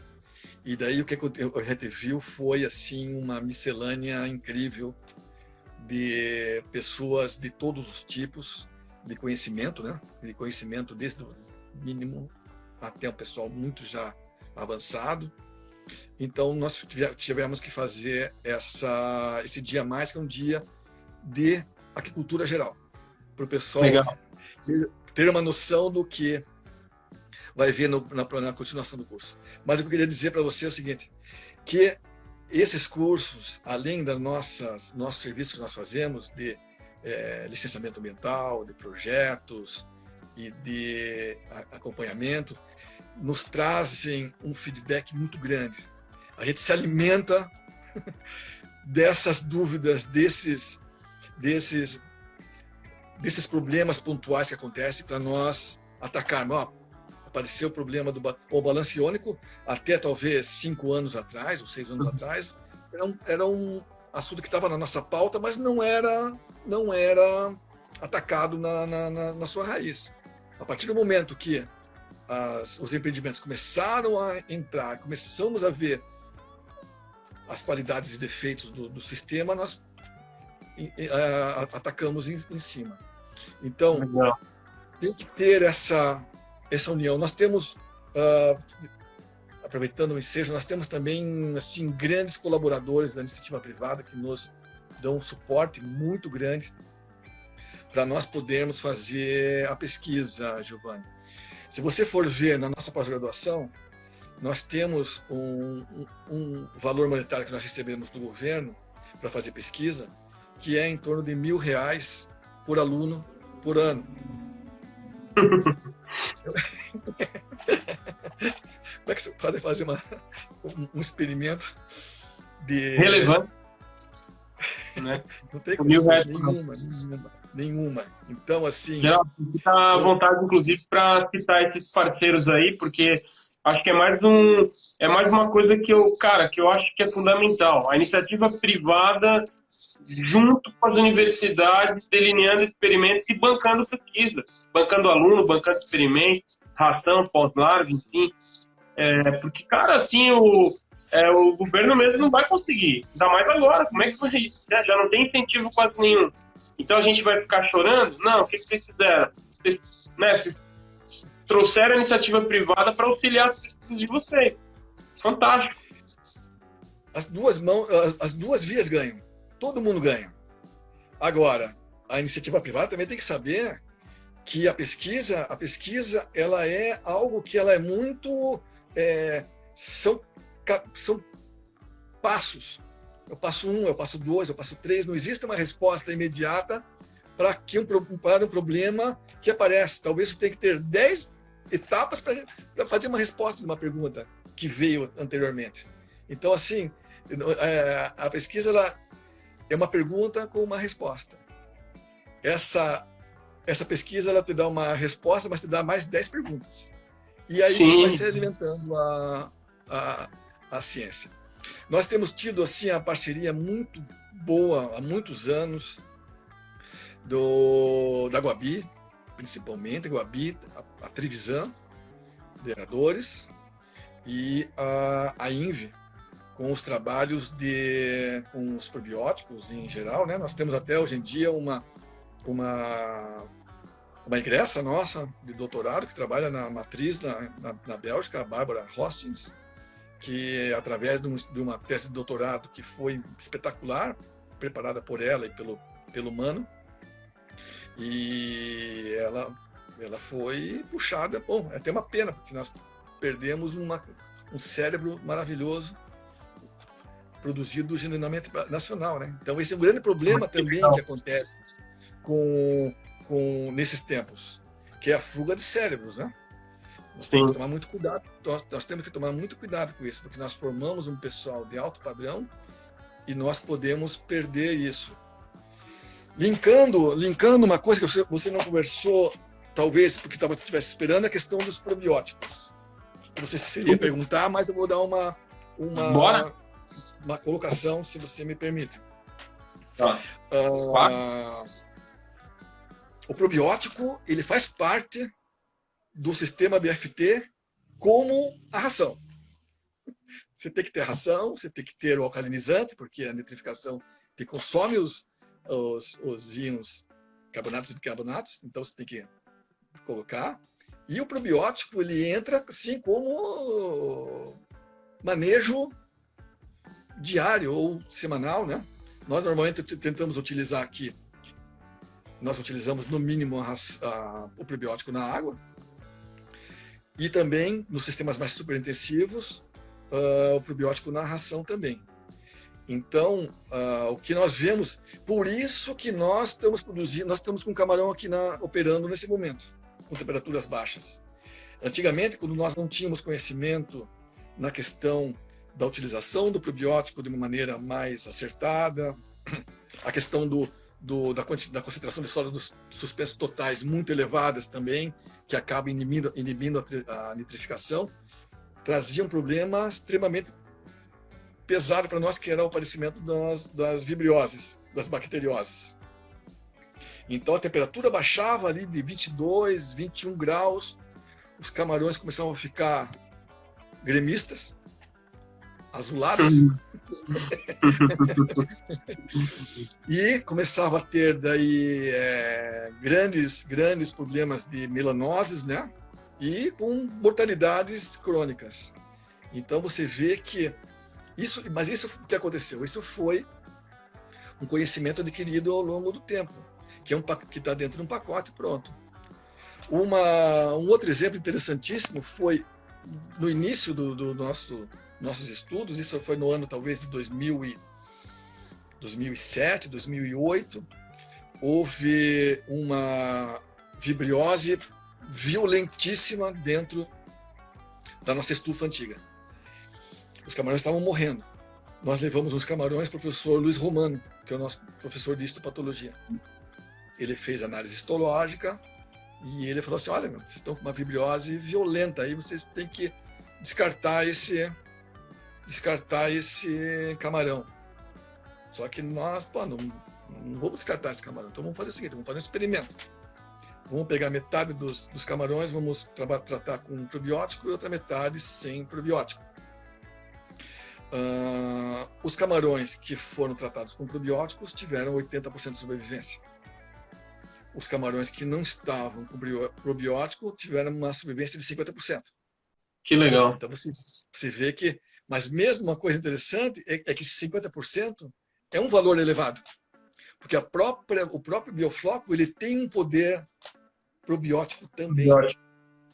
Então, assim, é uma coisa que nós temos...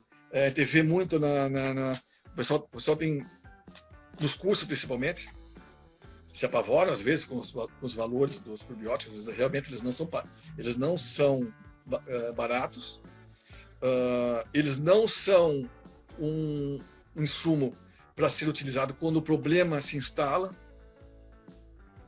mas na hora, no final, o bom do probiótico é você não saber que ele está por ali, que ele apareceu, que ele foi importante. Porque sem ele, você sente falta. Com ele, você não sente falta. Porque ele não muda muita coisa na água. Geraldo, vou retomar aqui algumas perguntas. A Ana Carolina perguntou qual densidade você recomenda, no caso, então, dos projetos de salinização artificial, já que tu falou que era um pouco menos para ter prudência, né? Olha, Ana Carolina, prazer falar que você esteja nos escutando. Eu acho que é o padrão. Na verdade, não existe uma receita pronta. O que existe é você galgar os degraus da escada, step by step. Se você começar com uma densidade baixa, vamos supor ali 100 camarões por metro quadrado, e você operar bem esses 100 camarões por metro quadrado, no final da safra, você fazer uma análise de água, para ver os balanços principais da água, você aumentar para 120 ou 150 na próxima safra, talvez o problema seja esse, e não o problema seja a questão da densidade em si. Mas o problema principal é você começar de uma maneira conservativa. Eu acho que, nesse caso, as densidades serão as densidades muito mais do que a capacidade de suporte do teu sistema, do que propriamente a salinidade em si. Mas você precisa saber o que essa salinidade ela comporta, porque ela faz parte da capacidade de suporte do sistema, como o sistema de aeração, por exemplo. Você tem que estar com o teu sistema na mão para poder aumentar as densidades. Então, essa questão, que é uma questão que é crucial, que é importante, que na nossa concepção hoje em dia, por trabalhar tantos anos, ela é básica e fundamental, mas que, infelizmente, ano após ano, nós acabamos vendo a mesma coisa. Principalmente quando pessoas que não têm conhecimento da atividade começam a fazer a tal da planilha de custos. Essa planilha de custos, ela é um problema muito sério, porque as pessoas ficam escravos dela. Fazendo um gancho, o Heber, lá da Terra Maré Pescados, mandou um abraço para ele também. Esperei sua ligação, Heber. Me liga amanhã. O bacana é ver um cara como Geraldo mostrar que ainda tem aprendizado, enquanto existem uma turma vendendo projetos milagrosos. Parabéns, Geraldo. Obrigado, todos nós. O Deraldo elogiou minha caneca, né? Então, e o Evandro, que tá aí também. Ficou legal, né? Mandar fazer um sim. Mas eu tô falando isso para fazer um gancho, que a partir de semana que vem a gente vai começar a sortear uns brindes aí durante as lives pro pessoal. E deixa eu te perguntar, Geraldo, não tem uma camiseta daquela do Projeto Camarão da FURG para nos dar aí para sortear nas próximas semanas? Arranja? Arranjo. Então, mas fechou. Você vai ter que arranjar uma caneca dessa para nós. Fechou, fechou. Já tem, já tá na caixinha. Vai ter, sim, boa iniciativa. Uma boa iniciativa. E outra coisa, o Mano tá nos assistindo, né? Tô vendo aqui também, olha que bacana. E o Geraldo me falou. O Geraldo me falou que ele toparia uma live, né? O Mano toparia uma live com a gente. Então, agora é só marcar o dia. Vai ser um grandíssimo prazer poder conversar com o Mano, né? Numa live como essa. Talvez daqui a umas 3, 4 semanas aí, pra gente não falar de camarão toda semana. Mas vai ser muito legal poder contar com o Mano também. O Roberto perguntou, Geraldo, professor, por favor, um comentário sobre o uso de probióticos na água ou misturado na ração. Qual seria o mais indicado, depende do contexto? Na verdade, os dois são importantes. Se eu pudesse escolher, eu trabalharia com os dois. O da ração é importantíssimo, né? Porque ele atua na biota intestinal, fazendo com que haja uma melhor absorção também, além da exclusão competitiva. Ele teria essa grande vantagem. A questão da água ela é mais fácil de operar, né? Você faz uma aplicação semanal ou uma aplicação, 2 aplicações por semana na água, é o suficiente. No caso da aplicação na ração, é em todas as alimentações. Mas vai dar trabalho. Mas é pouca coisa que você aplica. Eu, particularmente, tentaria trabalhar com os dois. E as fábricas já colocam também, né? Principalmente nas ações. Por exemplo, ela coloca também. Mas sempre um reforço cai bem. Mas, assim, é fundamental que seja colocado. Normalmente, tradicionalmente se aplica na água, mas na ração, principalmente quando as densidades de cultivo se elevam, aí que se torna cada vez mais importante a aplicação na ração também. Perfeito. Tem uma pergunta aqui. Olá, como será divulgado o curso de dezembro? Quais os requisitos? Tem algum e-mail, contato, próprio Instagram de vocês, Geraldo, com relação ao curso? No nosso Instagram, o pessoal pode se informar.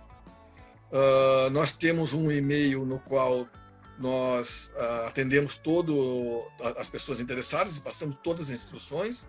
O e-mail ele é projeto Camaral, sem o acento tio no A, Camaral, BFT, B de bola, F de faca, T de tatu, @gmail.com. Mandando um e-mail para esse endereço, você vai ter todas as informações necessárias para o curso. Perfeito. Fazer um gancho aqui numa pergunta que acabaram de fazer. Existe algum protocolo geral para servir de base para a utilização dos probióticos? Deixa eu fazer um gancho para fazer uma pergunta sobre inóculos iniciais, enfim. O que tu acha das receitas de bolo, assim, Geraldo? O que tu acha, talvez, eu pegar aqui um tanque de Biofloco, colocar em garrafa PET de 2 litros e comercializar pelo Instagram, Mercado Livre, para todo o Brasil? É uma boa ideia, hein? Tem isso também. Olha, eu acho que no futuro talvez nós tenhamos até liofilizado. Nós vamos ter talvez blocos congelados.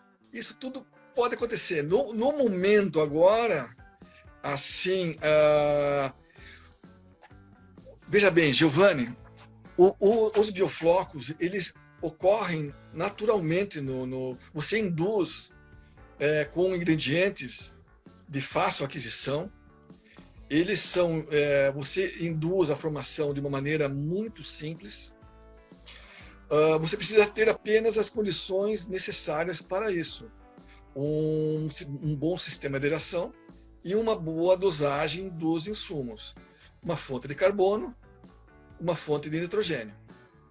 A fonte de carbono pode ser o melaço de cana, que normalmente nós usamos, pode ser uma farinha, pode ser uma destrose, tem gente que usa até açúcar, pode ser uma ração com uma baixa porcentagem de proteína bruta, e a fonte de nitrogênio normalmente pode ser uma ração. Agora, eu sou adepto que você pode preparar esse biofloco já antes do povoamento. Você já pré-prepará-lo. Você já começar a fazer uma pequena nitrificação. Mas com uma pequena ressalva. Normalmente o pessoal faz as aplicações antes do povoamento, mas há um problema sério. Eu vou passar um caso para vocês aqui que aconteceu há pouco tempo. Uma fazenda super intensiva entrou em operação aqui na nossa cidade. E eles fizeram um pouco de floco e nós também fornecemos um pouco de inóculo de floco para o ambiente de cultivo. Como o transporte é complicado de água, né? Então foi levado uma quantidade muito grande antes do povoamento. Então você já via que tinha nitrificação. Você achava amônia, achava nitrito, achava nitrato. Então, ou seja, você já tem uma nitrificação. Aí foi transferido um camarão de maior tamanho, um juvenil, numa densidade de 250 camarões por metro quadrado. A partir do primeiro mês, houve um pico de nitrito violentíssimo. Por quê? Porque existia uma nitrificação dentro do ambiente de cultivo, porém, não numa concentração de micro-organismos tal que fosse absorver toda a carga de amônia de tanta densidade de estocagem. Aí que vem o teu sistema reserva, que normalmente é o que está matando os empreendimentos de água salinizada artificial. Por quê? Como normalmente é muito caro, você não dispõe dessa água reserva. Então, o nitrito, ele sempre irá acontecer de uma maneira muito forte no primeiro ciclo. Porque a tua nitrificação ela não está pronta. Nos sistemas tradicionais, o grande problema que nós tínhamos era a amônia. Uhum. Hoje em dia, a amônia ela é totalmente transformada ou em nitrito, pelas bactérias nitrificantes, ou transformada em bactérias heterotróficas pela aquela relação CN, que é aquela aplicação do carbono e nitrogênio que nós fazemos no inóculo inicial. Então, esse é um problema bastante sério.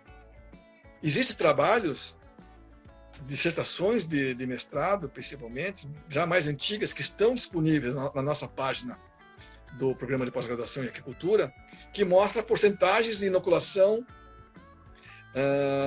de água, de biofloco já utilizado de safra anterior para novos ciclos de cultivo. Nós sabemos que com 5%, com 10% de um inóculo, você não vai ter problema como inóculo de uma próxima safra.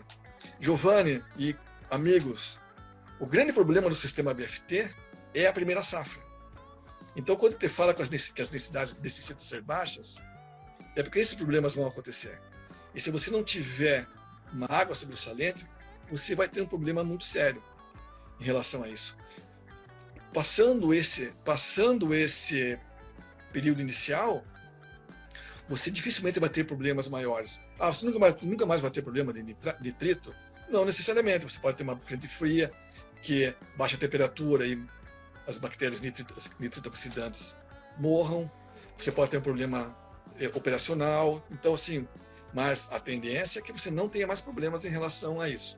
Então, os inóculos são importantes, mas, de novo, precaução na primeira safra para você evitar esses problemas da nitrificação inicial, mesmo com o inóculo de uma safra anterior. Perfeito. Pessoal, a gente tem mais cerca de uns 15, 16 minutos, tá? Depois o Instagram derruba a gente. Então, quem tiver pergunta para mandar, aproveitem, tá? Que a gente, na medida do possível, tenta responder todas, tá? Lógico, também dentro do contexto aqui da nossa conversa, mas aproveitem esses minutinhos finais. Gostaria de avisar que também, já dar um spoiler, que semana que vem o nosso entrevistado vai ser o Maurício Emerenciano, direto lá da Austrália, Vietnã. Então a gente vai ter uma live bem bacana aí, falando um pouco da situação atual da Ásia, o que ele tem visto a respeito da produção intensiva de camarões, outros projetos e sistemas também. Então, quinta-feira que vem o Maurício vai estar aí com a gente. O Dariano, que está lá nos Estados Unidos, né, no pós-doc, acabou de perguntar se o Geraldo cortou o cabelo para live. Sim, Dariano. Sim. Isso foi falado. Cortou? Normalmente eu corto o cabelo antes da FENACAM, eu corto o cabelo. Tem que estar bonito lá, né? Sim. O Felipe Ferreira, lá de Recife, né, que é um grande amigo nosso também, pergunta: a FURG está trabalhando com o sistema RA? Abraço ao Geraldo. Deixa eu complementar a pergunta, Geraldo, sobre recirculação. O que tu acha a respeito desses projetos que estão surgindo, acho que especialmente no estado de São Paulo, outras regiões também, e modificam um pouco o sistema de biofloco, como vocês concebem, e incluem outras ferramentas de recirculação, como filtros biológicos, como, enfim, decantadores um pouco diferentes, outros tipos de filtros. O que tu acha dessa questão do biofloco? Bom, tem a Camanor também, né, lá, tilápia sendo usada como um decantador, um redutor de material de suspensão, digamos assim, biológico. O que tu acha a respeito de talvez um caminho para esse sistema que não seja 100% biofloco? Eu acho interessantíssimo. Eu acho que as soluções, elas vêm, elas virão, muitas coisas que nós nem sabemos agora, talvez aqui em 5 anos, 10 anos, nós estaremos usando. O sistema de biofloco que nós utilizamos aqui na FURG, ele é um sistema que ele é extremamente, operacionalmente falando, ele é muito barato. Então, nós temos o sistema de bioflocos, ele é um grande reator natural dentro da coluna de água. Nosso grande problema realmente são a retirada dos sólidos suspensos totais, que, na minha concepção, é um insumo importantíssimo, valiosíssimo, e que, no caso da Camanor específico, eles conseguiram uma tecnologia na qual eles conseguem aproveitar os sólidos para fazer uma recirculação e alimentar as tilápias. Mas vocês têm que ver o seguinte: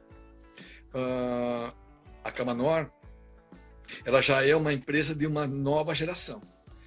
Eu não sei se vocês tiveram a oportunidade de ver as propagandas da Camanor, o desenho arquitetônico dos tanques de cultivo. É um espetáculo, parece que é chamado de colmeia. Então, futurístico, né? Então, assim, eles pensaram e executaram algo que funciona. Então, esse é o grande problema, você colocar equipamentos a mais que, no fim das contas, vão te dar mais serviço do que o rendimento que você necessita. Ou então você tenha mais custo de produção do que você precisa. Aqui na estação, nós temos o professor César Costa, com um aluno de mestrado, eles estão fazendo um sistema de decantação, de clarificação de água, utilizando um nósel. Eu acho que o Oliver, da Fischer, ele já tem um sistema desse.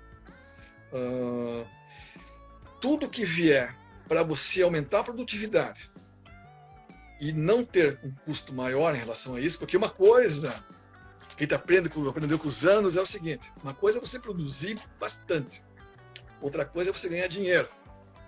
Então, esses equipamentos precisam ser feitos para que você ganhe mais dinheiro e não que você se incomode mais.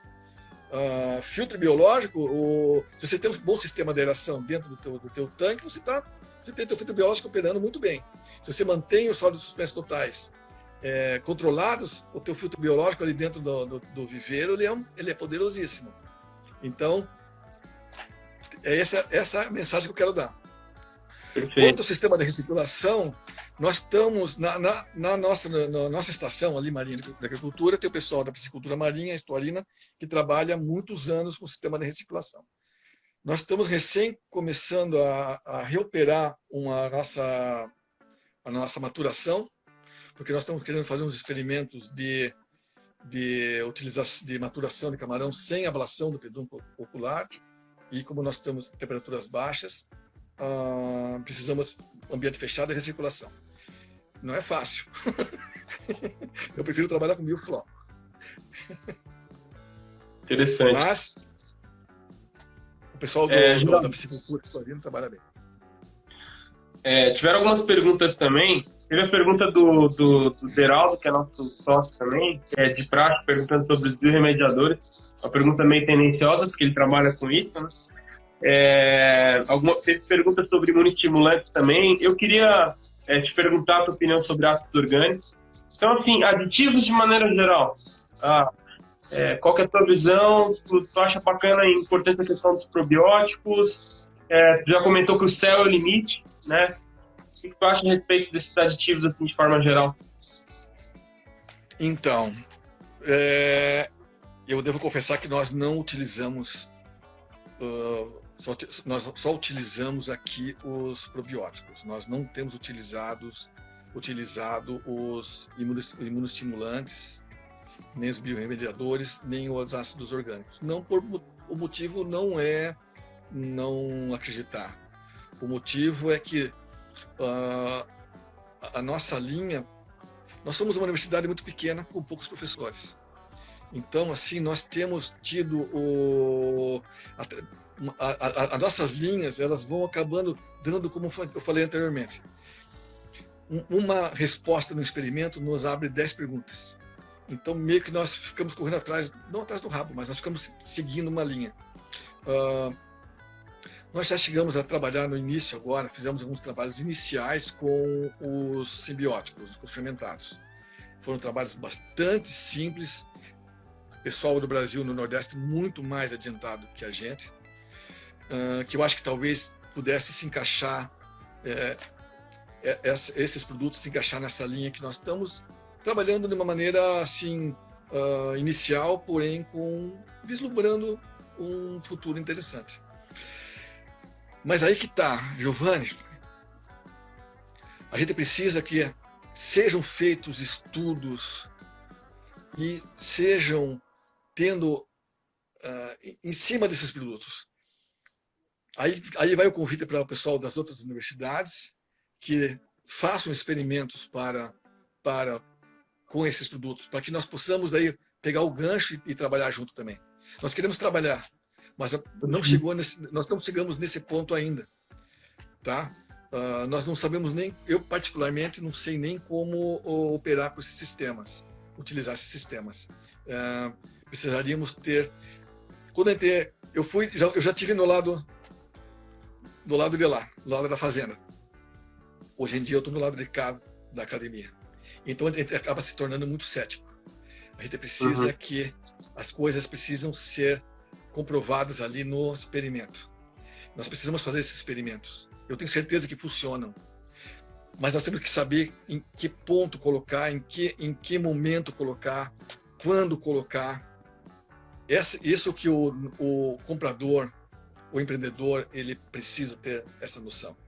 Porque senão, de novo, nós temos uma produção que acaba sendo boa, mas com um custo de produção muito elevado. Então, fica a minha mensagem ao pessoal que fornece esses insumos, se juntar a nós da academia, todas as universidades que estão trabalhando, e nós trabalhamos juntos para poder, cada vez mais, aperfeiçoar o produto deles. Né? Nós estamos aqui para aperfeiçoar, para ajudar. Não para dizer que é bom ou que é ruim. Às vezes o que é ruim é porque foi o momento não certo. Tá? Mas eu gostaria muito de trabalhar com isso também. Legal. Aproveitar para falar de uma outra universidade aí, quem te mandou um abraço, está nos assistindo, é o Frank Belletini, que é uma lenda viva aí, né, da carcinicultura aqui do sul do Brasil. Está assistindo a gente. Então, pode falar. Eu tive o enorme prazer de trabalhar na Fazenda Yakult com... Primeiramente, quem me convidou lá para trabalhar foi o professor Edemar Andreatta, daí o saudoso Eupídio Beltrame, o Walter Seifert, o Felipe Vieira, ele era novinho ainda, mas já estava ali pela volta, o Frank Bellettini, o Roberto Derner, o Sr. Luiz Vinateia. Então, o gringo, assim, por ali também, né? Rodolfo Petersen, meu grande amigo. Eu vi o Rodolfo Petersen uma vez numa discussão, nós estávamos conversando, você foi na Fazenda Borges, no Paraná. É uma discussão que estava tão maravilhosa, tão animada, e todo mundo falando ao mesmo tempo. E você sabe que o Rodolfo, ele, para falar também é fácil, né? Ele se exaltou tanto que ele subiu de cima da mesa e falava assim, e nós conversando, e ele subiu em cima da mesa para falar mais alto que todos. Todo mundo ficou olhando. Então, um grande abraço a todos os amigos que estão nos assistindo. Obrigado, Ana Carolina, também pelas palavras, a todos aí que estão nos prestigiando. 4, 5 minutinhos vai acabar. Então, Geraldo, vou deixar a palavra contigo, tá? Para umas considerações finais aí. A gente tem uns 4 minutinhos ainda. E a tua palestra aqui em Laguna ano passado foi sensacional. É bem nessa linha, né? Tu passa algum recado com muita sabedoria e muito conhecimento técnico. E então, cara, eu vou deixar esses últimos 4 minutinhos para te passar mais um. Giovanni, você sabe que a dor ensina a gente a gemer, né? Então, assim, você como eu, como o pessoal aqui da região centro-sul do Brasil, trabalha sempre em situações, às vezes, em condições assim de cultivo inóspitas. Então, isso acaba fazendo a gente tendo que criar soluções, né? Ou aprender coisas que o pessoal que está no ambiente mais tropical, o pessoal que está mais na região equatorial lá da nossa querida região Nordeste, numa situação mais confortável. Eles também têm os problemas deles, né? São as monções, não é que nem o general falou, né? O inverno lá no hemisfério do norte, que influencia lá o Nordeste, mas tem as monções da chuva, né? E a questão do ataque muito forte das doenças que aconteceram lá. Você veja, Giovanni, nós estamos trabalhando há 15 anos, 16 anos agora, quase 16 anos no sistema, e é incrível, nós nunca tivemos uma mortalidade por mancha branca nas nossas instalações, trabalhando com densidades muito elevadas, em condições bastante severas de temperatura, em quedas de temperatura, ou seja, todos aqueles gatilhos que acontecem normalmente, que a gente vê na bibliografia, que acontecem para um brote de mancha branca, nós temos aqui uma vez por semana. Nossa temperatura média no verão aqui, nos viveiros externos, é 25 graus no verão. Então, eu vislumbro um futuro muito bom para a caxinicultura brasileira, tanto nós aqui na região sul, com sistemas mais fechados, mais intensivos, mais biosseguros, tanto lá em cima. O que precisamos ter é nos irmanarmos, né? O pessoal das universidades lá de cima, nós fazemos uma grande rede de universidades, cada um talvez pegando um ponto, uma aresta dessa problemática e destrinchando para nós fazermos uma receita geral, né? Uma coisa importante é trabalhar talvez com o mesmo experimento lá em cima, no Nordeste, na região Sudeste, na região Sul, fazer o mesmo experimento e ver os resultados. Então, Geraldo, assim, nós temos que o Instagram está avisando aqui 10 segundinhos, 10 segundos, vai cortar. Obrigado, cara. Obrigado. Boa noite. Muito obrigado a todos.